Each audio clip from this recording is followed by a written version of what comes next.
Hello everyone, very good morning to all of you. आज के दिन की शुरुआत करेंगे 29 मार्च 2022 के इंपॉर्टेंट करंट अफेयर के साथ। पूरा वीडियो ध्यान से देखिएगा, अंतिम तक हर एक क्वेश्चन आपके लिए इंपॉर्टेंट है। पीडीएफ और टेलीग्राम दोनों का लिंक मैंने वीडियो के डिस्क्रिप्शन में दिया हुआ है, तो आप दोनों का अवेल कर सकते हो वहाँ से। चलिए स्टार्ट करते हैं आज का वीडियो। और पहला क्वेश्चन है, अभी हाल ही में राष्ट्रीय संस्कृति महोत्सव 2022 का शुभारंभ कौन से राज्य में किया गया? तो इसका शुभारंभ किया गया आंध्र प्रदेश में। कहाँ पर? आंध्र प्रदेश। और आंध्र प्रदेश में अगर आपसे पूछा जाए इस जगह का नाम क्या है, तो इसको बोला जाता है राजा महेंद्र वर्मन। क्या बोलते हैं? राजा महेंद्र वर्मन। तो इस जगह पर राष्ट्रीय संस्कृति महोत्सव का शुभारंभ अभी हाल ही में किया गया और इसका उद्घाटन आंध्र प्रदेश के गवर्नर बिश्वभूषण हरिचंदन के द्वारा किया गया। आंध्र प्रदेश में इस टाइम पे वाईएस जगन रेड्डी की सरकार है, केरल में पिनाराय विजयन की सरकार है, तेलंगाना में चंद्रशेखर राव की सरकार है और कर्नाटक में इस टाइम पे बसवराज बोम्मई की सरकार है। एक चीज़ और ध्यान रखिएगा, ये जो राष्ट्रीय संस्कृति महोत्सव मनाया जाता है इसका मेन मोटो ये है कि भारत के जितने भी रिच कल्चरल हेरिटेजेस हैं उन सभी को प्रमोट करना। अगला क्वेश्चन है, अभी हाल ही में उत्तराखंड की विधानसभा में स्पीकर के रूप में पहली बार किसी महिला ने शपथ ली है। तो ये महिला कौन है जो कि पहली बार उत्तराखंड में विमेन स्पीकर के रूप में अपॉइंट करी गई हैं? तो इनका नाम है रितु खांदूरी भूषण। कौन है? रितु खांदूरी भूषण। और ये उत्तराखंड की 5वीं असेंबली है। इन्होंने किसको सक्सीड किया है? तो ध्यान रखिएगा, प्रेमचंद अग्रवाल को। मतलब इनसे पहले यहाँ की विधानसभा में जो स्पीकर थे वो थे प्रेमचंद अग्रवाल, तो उनको इन्होंने सक्सीड किया है अभी हाल ही में। और आपको पता है ये उत्तराखंड के मुख्यमंत्री की डॉटर हैं।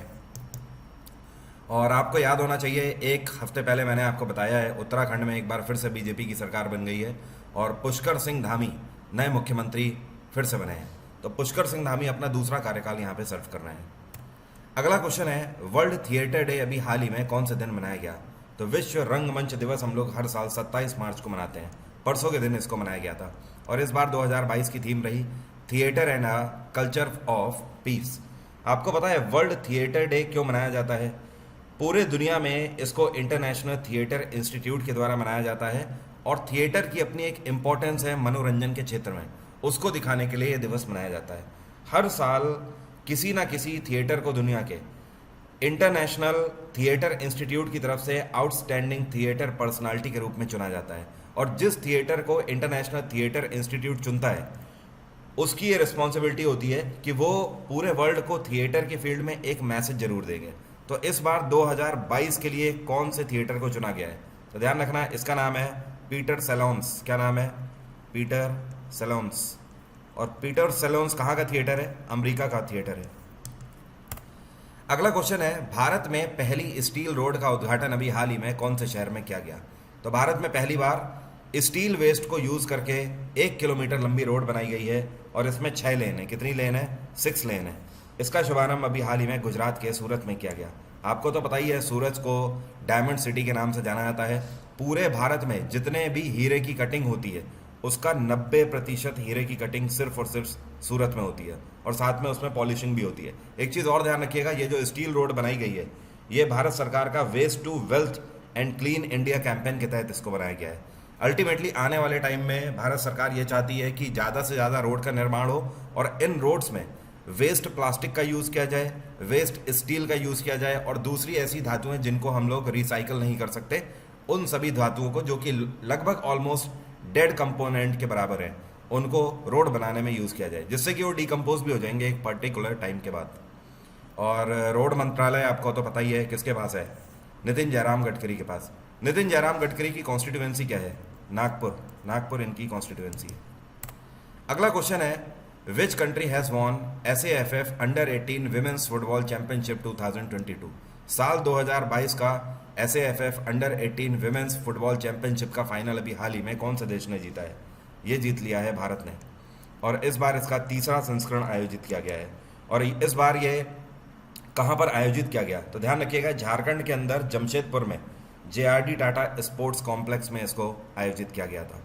भारत की कैपिटल है नई दिल्ली और ऑस्ट्रेलिया की कैपिटल है कैनबरा, न्यूजीलैंड की कैपिटल वेलिंगटन।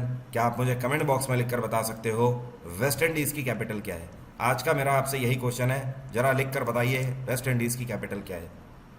और वेस्ट इंडीज़ कौन से कंट्रीज़ में आता है? ये कैरेबियन कंट्रीज़ का हिस्सा है। और अगर बोला जाए कि ये कौन से कॉन्टिनेंट में आता है तो कैरेबियन कंट्रीज आपका नॉर्थ अमेरिका का हिस्सा है, ठीक है। अगला क्वेश्चन है, which city has became world's most noise polluted city in annual frontier report 2022 by UNEP. United Nations Environment Programme के द्वारा अभी हाल ही में एनुअल फ्रंटियर रिपोर्ट जारी करी गई है 2022 की, और इस रिपोर्ट के तहत पूरी दुनिया का ये कौन सा ऐसा शहर है जिसमें सबसे ज़्यादा नॉइस पॉल्यूशन है, तो ये है बांग्लादेश की कैपिटल ढाका। ढाका में इसको जो कंसीडर किया गया है ये 119 डेसिबल तक किया गया है। कितना? 119 डेसिबल, जो कि अपने आप में बहुत ज़्यादा नॉइस होता है। और इसके अलावा अगर बात करी जाए कि पूरे दुनिया के सबसे शांत शहर कौन से हैं, तो नंबर 1 पे है आइब्रिड जो कि जॉर्डन में है, 60 डेसिबल है केवल। उसके बाद फ्रांस का लियोन शहर, उसके बाद स्पेन का मैड्रिड, उसके बाद स्वीडन की कैपिटल स्टॉकहोल्म, और उसके बाद सर्बिया की कैपिटल बेलग्रेड। तो ये आपको ध्यान रखना है फिलहाल।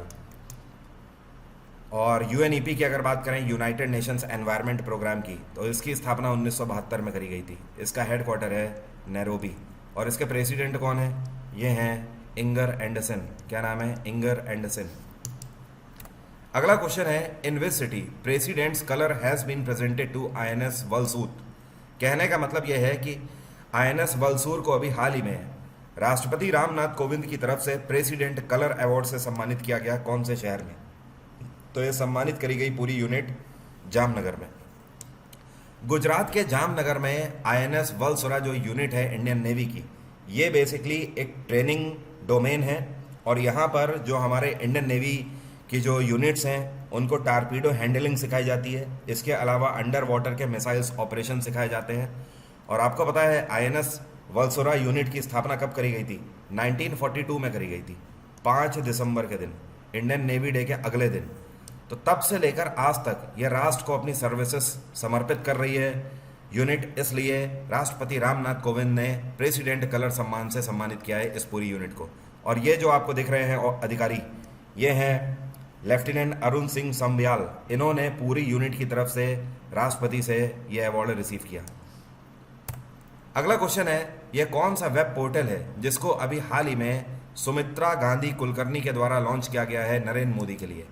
तो जो आपको पिक्चर में दिख रही हैं ये हैं सुमित्रा गांधी कुलकर्णी, और आपको पता है ये कौन है? ये महात्मा गांधी की ग्रैंड डॉटर हैं। इनके द्वारा प्रधानमंत्री नरेंद्र मोदी के ऊपर एक वेब पोर्टल लॉन्च किया गया है। इस पोर्टल का नाम क्या है? इसका नाम है मोदी स्टोरी। ये पोर्टल काफ़ी इंटरेस्टिंग है। इस पोर्टल को इस तरीके से डिज़ाइन किया गया है कि ऐसे लोग जो कि प्रधानमंत्री नरेंद्र मोदी की लाइफ में कहीं ना कहीं उनसे जुड़े रहे हैं पुराने टाइम से, अगर उनके पास प्रधानमंत्री नरेंद्र मोदी से रिलेटेड कोई वीडियो है, फोटोज़ हैं, कुछ भी यादें हैं आप लिखना चाहते हैं, तो वो आप सब कुछ यहाँ पे सबमिट कर सकते हो और दूसरे लोग उसे देख पाएंगे। तो www.modistory.in ये पोर्टल का नाम है, आप इसे विजिट भी कर सकते हो। अभी हाल ही में इसको लॉन्च किया गया है सुमित्रा गांधी कुलकर्णी के द्वारा। अगला क्वेश्चन है, अभी हाल ही में प्रधानमंत्री गरीब कल्याण अन्न योजना को अगले 6 महीने के लिए बढ़ा दिया गया है। तो कौन से महीने तक के लिए इसको बढ़ा दिया गया है? सितंबर 2022 तक के लिए इसको एक्सटेंड किया गया है, ठीक है। और इससे पहले ये मार्च 2022 तक एक्सटेंडेड थी, लेकिन अभी भी मार्केट की कंडीशन को देखते हुए सरकार ने फैसला लिया है कि अगले 6 महीने के लिए इसको और बढ़ाया जाए। प्रधानमंत्री गरीब अन्न योजना जो है इसको साल 2020 में मार्च के महीने में लॉन्च किया गया था कोविड पैंडेमिक के तहत, और इसका मेन मोटो ये है कि जो गरीबी रेखा के नीचे हैं उनको सरकार की तरफ से हर महीने फ्री राशन दिया जाता है। आपको पता है अभी तक इस योजना के तहत कितनी धनराशि आवंटित हो चुकी है? सरकार का आंकड़ा है कि इस टाइम तक 2.60 लाख करोड़ की धनराशि खर्च हो चुकी है, और इस सत्र के लिए अगले 6 महीने के लिए 80,000 करोड़ और आवंटित किए गए हैं। कितने? 80,000 CR। अगला क्वेश्चन है, in which city north east festival Ishan Manthan has been organised. अभी हाल ही में उत्तर पूर्व महोत्सव ईशान मंथन का आयोजन कहाँ पर किया गया? इसका आयोजन नई दिल्ली में किया गया। और ये फेस्टिवल ईशान मंथन का मेन मोटो ये है कि जो हमारे ईस्टर्न स्टेट्स हैं जैसे कि नागालैंड हो गया, मणिपुर हो गया, असम हो गया, इन सभी के art, music, folk dance, handicraft, cuisines, crafting, culture, इन सभी को यहाँ पर सेलिब्रेट किया जा रहा है और प्रमोट किया जा रहा है। और ये कब से चालू हुआ है? ये 25 मार्च से शुरू हुआ है और 27 मार्च को ये ख़त्म हुआ है, ठीक है। और इसका उद्घाटन डॉक्टर जी किशन रेड्डी के द्वारा किया गया है, जो कि इस टाइम पे कल्चर और टूरिज्म मंत्रालय के मंत्री हैं। अगला क्वेश्चन है, अभी हाल ही में Swiss open super 300 badminton tournament का विमेन सिंगल टाइटल किसने जीता है? तो इस बार स्विस ओपन सुपर 300 बैडमिंटन का महिला एकल खिताब जीता है भारत की स्टार खिलाड़ी PV Sindhu. PV Sindhu basically Hyderabad से बिलोंग करती हैं और इन्होंने फाइनल में किसको हराया? इन्होंने हराया है बुसैनन ऑर्गमैक्सन। ये कहाँ की खिलाड़ी हैं? तो ओम्बरैंगफन जो हैं ये खिलाड़ी हैं थाईलैंड की। कहाँ की? थाईलैंड। तो भारतीय खिलाड़ी पीवी सिंधु ने बुशैनन थाईलैंड खिलाड़ी को हराया फाइनल में और स्विस ओपन अपने नाम कर लिया। क्या आप मुझे कमेंट बॉक्स में लिखकर बता सकते हो पीवी सिंधु को कौन से पद्म सम्मान से सम्मानित किया जा चुका है भारत सरकार की तरफ से? अगला क्वेश्चन है, where did Indian army conducted airborne rapid response exercise 2022? साल 2022 की एयरबोर्न रैपिड रिस्पॉन्स एक्सरसाइज कहाँ पर कंडक्ट करी गई इंडियन आर्मी के द्वारा? तो इसको कंडक्ट किया गया सिलीगुड़ी कॉरिडोर में। और सिलीगुड़ी कॉरिडोर आपका कहाँ पड़ता है? यहाँ पड़ता है। ये जो आपको जॉइंट दिख रहा है ये वो जॉइंट है जिसको चिकन स्नैक के नाम से भी जाना जाता है। ओके, चिकन स्नैक इसको क्यों बोला जाता है? क्योंकि ये सकरा रास्ता है अपने आप में और यही वो रास्ता है पर्टिकुलर जो कि हमारे सारे पूर्वी राज्यों से हमें जोड़ता है। भारत के सभी पूर्वी राज्यों से ये सकरा रास्ता जोड़ता है। यहाँ पर अल्टीमेटली सिक्योरिटी का होना बहुत ज़रूरी है और ये हमेशा लगभग रिजर्व एरिया की तरह देखा जाता है। आर्मी की सिक्योरिटी हमेशा यहाँ पर रहती है। तो उन सारी चीज़ों के पॉइंट ऑफ व्यू से फ्यूचर में क्या टैक्टिक्स होनी चाहिए, इस एक्सरसाइज को कंडक्ट किया गया अभी हाल ही में। आपको पता है ये जो चिकन स्नैक है, इस पर्टिकुलर जगह से हम कितने देशों के साथ अपने बॉर्डर शेयर करते हैं? ये ऊपर आपका भूटान हो गया, देखिए यहाँ पर, इधर आपका नेपाल हो गया, नीचे की तरफ बांग्लादेश हो गया, ठीक है। तो ये 3 देश हैं जो कि बिल्कुल सटे हुए हैं यहाँ से। तो आप समझ लीजिए सिक्योरिटी के पॉइंट ऑफ व्यू से ये कितना हमारे लिए अहम है। और अनअकैडमी पर बहुत जल्दी प्राइस हाइक होने वाला है अप्रैल के महीने में। तो आपके पास बहुत कम टाइम है। अगर आप सब्सक्राइब करना चाहते हैं तो मेरे कोड वरुण777 की मदद से आप अनअकैडमी सब्सक्राइब कर सकते हो। इसकी मदद से UPSC, state PCS, SSC, bank, railway, CDS, आप कोई भी सब्सक्रिप्शन ले सकते हो और आपको मार्च के बेस्ट ऑफर और साथ में एक्स्ट्रा 10% का डिस्काउंट मिल जाएगा। बाकी अनअकैडमी प्लस में सुबह 10:30 बजे मेरा 1 ईयर का करंट अफेयर का बैच चल रहा है और वर्ल्ड ज्योग्राफी और इंडियन ज्योग्राफी का बैच चल रहा है दोपहर में 12:30 बजे। आप इसे भी ज्वाइन कर सकते हो अनअकैडमी सब्सक्राइब करके। आज की बात यहीं तक रहेगी। Bye bye, take care, have a nice day. आपका दिन मंगलमय हो।